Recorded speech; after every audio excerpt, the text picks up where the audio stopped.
Hey everyone, what's up? This is Uri for Guerrilla Poker. I'm gonna have two high-stakes hand histories for you guys today, with the subject in common being leveling wars going on in them, which I think is a cool subject. So let's get into it. So first hand is actually a full ring table, but that's not very relevant to what's gonna happen. Button raises to 125, it's 25.50. Big blind 3 bets to 400, so 8 big blinds. Relatively small 3 bet. One could say too small, and we'll discuss this in a second. Button 4 bets and big blind calls. So is there a difference between full ring and 6 max and 3-handed? Because some people say, 3-handed the dynamics are more aggressive. Is there a reason for that? And full ring the dynamics are more nitty? Or is this like, button versus big blind and same, it's just the positions? The answer is that there is a difference. It's a subtle difference, but it's a real difference, and it has to do with card removal. Okay, so people in poker tend to play high cards more than low cards. And the more people folded, the more that weighs the remaining deck towards high cards. So with a full ring table, or imagine a 20-handed table, by the time it folds to the button, the deck is going to be super loaded with high cards, which actually makes everyone have significantly better cards, which means in theory you should be playing tighter ranges, because you're just going to get good hands most of the time. So yeah, full ring button versus big blind, it's more good hand versus good hand than you would see in 6 max. And these are subtle effects. They're not important, but just kind of cool to know about, I feel, and they match our intuition.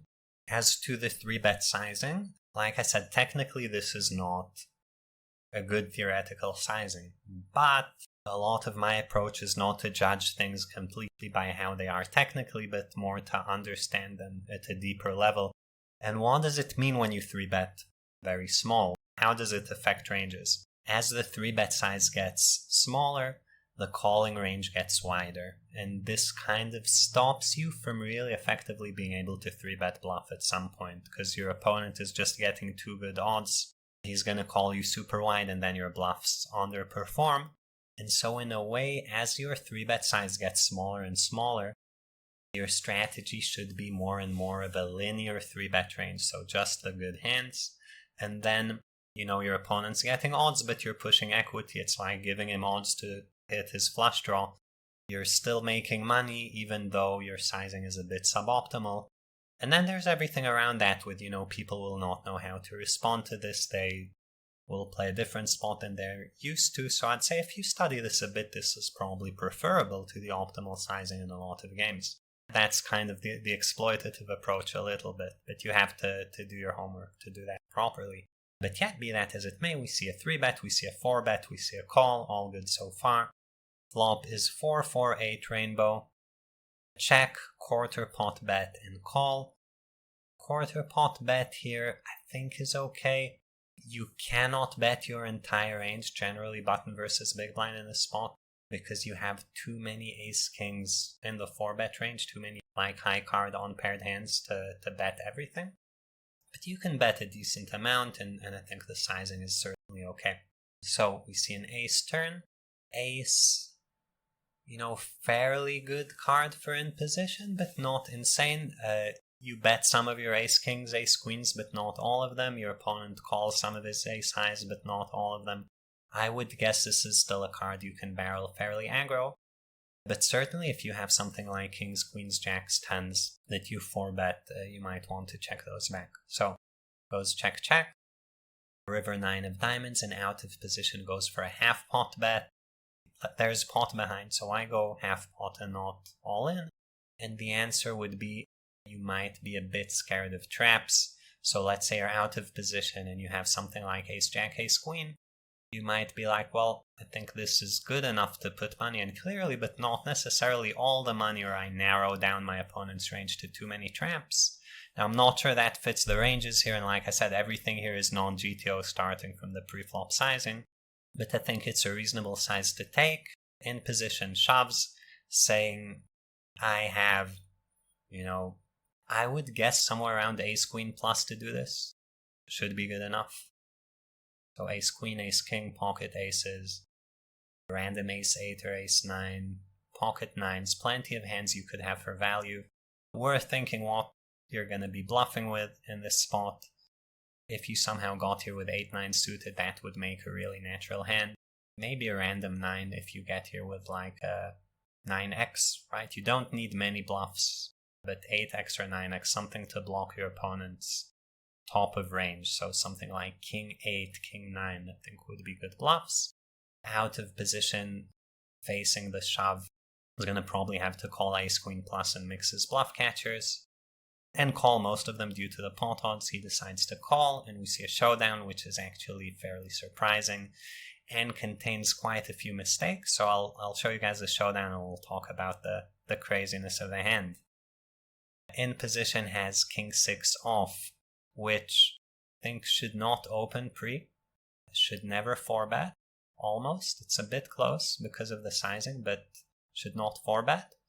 And everything else is reasonable. I don't think it's, I mean, the backdoor flush got there and you have a diamond, so yeah, I think the rest of the hand is reasonable-ish. It's fine to bet flop, it's fine to check turn, it's fine to bluff raise river.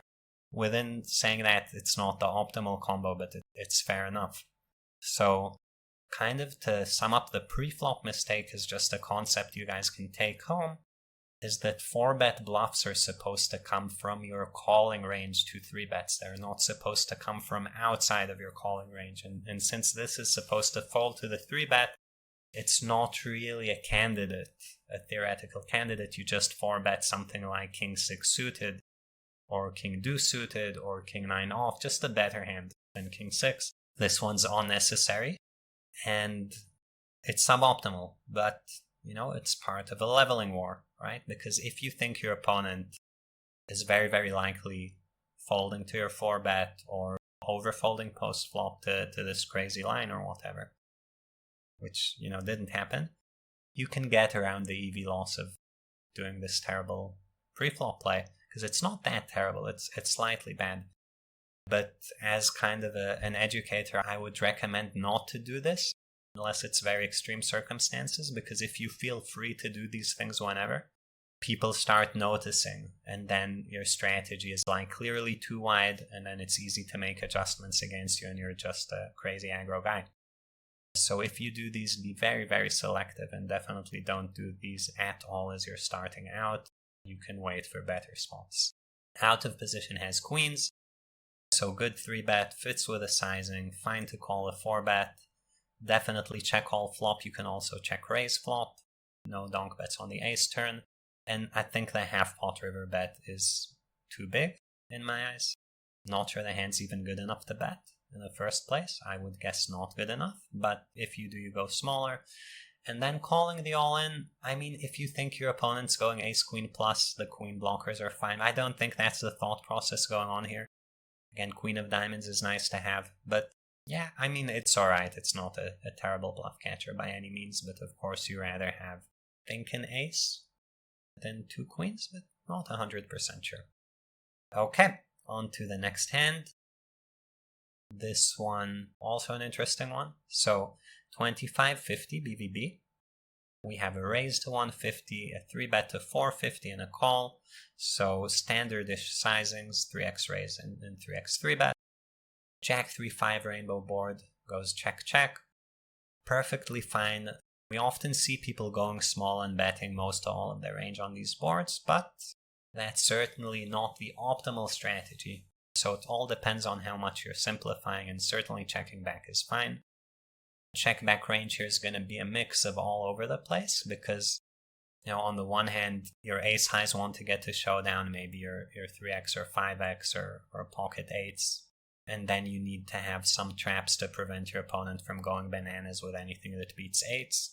So kind of everything mixed in a way. So yeah, check check, turn 6 of spades, out of position makes a small overbet, which is a good size for a polarized range.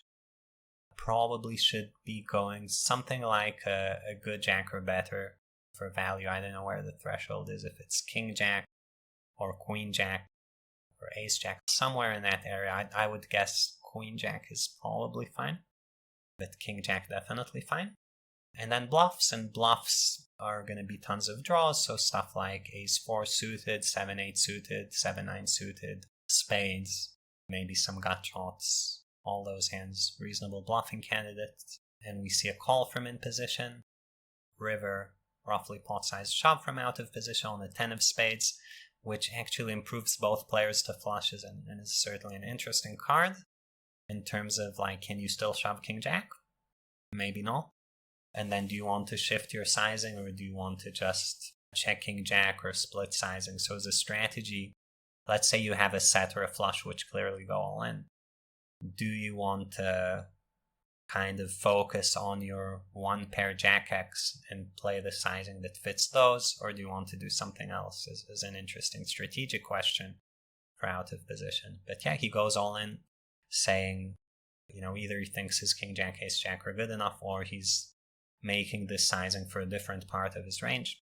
In position calls, and we see a showdown. So out of position has 7-8 of hearts, standard pre-flop, check flop, good hand to bluff the turn, and I think a reasonable hand to bluff the river. I'm not sure if it's the best hand to bluff the river, which is an interesting comment to make, because you might be like, what else if not this? But the issue with 7-8 is your opponent also has 7-8, and that's part of his folding range. So if you could find other hands, those might do better, but I'm not sure it's easy to find other hands, so certainly have no qualms with this. I'd guess this is like a 0 EV-ish bluff on the river.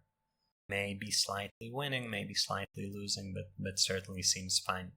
Now, when you look at in position shows up with 7-3 of clubs, and there are a few interesting concepts at play here. So first of all, the 3-bet choice, you 3-bet bluff, among other things, from the bottom of your calling range, which this certainly is. And 7 deuce of clubs, for example, would probably have folded pre-flop, but 7-3 can mix calling and 3-betting, which is a similar concept to the previous hand. Check back flop makes sense with a weak 3. Turn, calling the overbet is like 100% frequency play with this hand, because you beat bluffs and you have outs versus a nuts. So just a very, very good hand to have in your range. The way I think about these is, this is so much better than something like ace-6, or maybe even better than something like jack-8 suited. Although that's more debatable, because you beat all the bluffs with your pair of 3s, and you have tons of outs to improve against your opponent. So even if he has his set of 5s or ace-jack, you can still make your straight. So it's a really nice hand to call, and no real question there. And then you face the river shove, and I guess why do I call this a bit of a leveling spot? Because when spades hit for your opponent on the river, we can think, well, what is he bluffing with on the turn? Straight draws and flush draws. If the flush draws get there, then all the straight draws are going to bluff. How many straight draws are there? Well, there's ace-4, there's ace-4 suited, maybe ace-7 suited, there's 7-8 suited, and there's 7-9 suited, and there's maybe 8-9 suited. So that's a decent amount of combinations. And very likely, your opponent cannot bluff all of them on the river without over-bluffing. He has to give some of them up, because even though spades improved some of his bluffs, they also counterfeited some of his thinner value that can now no longer shove. So this is a bit of a leveling spot. Now 3-7 is a bad bluff catching combo in that it has a 7, and 7 of clubs means 7-8 of clubs, and 7-9 of clubs and ace-7 of clubs are no longer in your opponent's range. So you would much rather bluff catch with just a different holding. And how do you have a different holding than 3-7? It's a good question, because you needed to call the turn overbet. Are you calling the turn overbet with like a king 3? Maybe not. So you have to think about, the range interactions, because I'd rather not have a 7. But how easy is it for me not to have a 7, given I call the turn overbet? So we have to keep all these pieces together. And I think in the end, to call the turn overbet and have a bluff catcher on the river and not, something like an ace-jack, it's tough not to have a 7 or a 4 or spades with your hand. I don't think we call 8s and 9s very often, but if we do, they also block 7-8 and 7-9. So, but not as badly as a 7. So I'd rather call 9s with a spade, 8s with a spade on the river. If I got here with those, even 4s, at least you have a spade with your 4s. So theoretically not the best, but kind of combo counting. I wouldn't be shocked if this is actually a nice spot from a leveling perspective, because you might expect your opponent to bluff too much, especially when he goes this size, to just kind of fire all his bluffs the big size, not necessarily all of his value the big size. So kind of a nice spot in that sense. And hand history says we had a 1 millisecond snap, which is fairly cool. Doubt he got it that fast, but maybe, who knows. So well played hand. Yeah, that's it for this video. Hope you guys enjoyed it and learned something from it. Please let me know what you think in the comments. Like and subscribe to the channel, and I'll see you guys next time.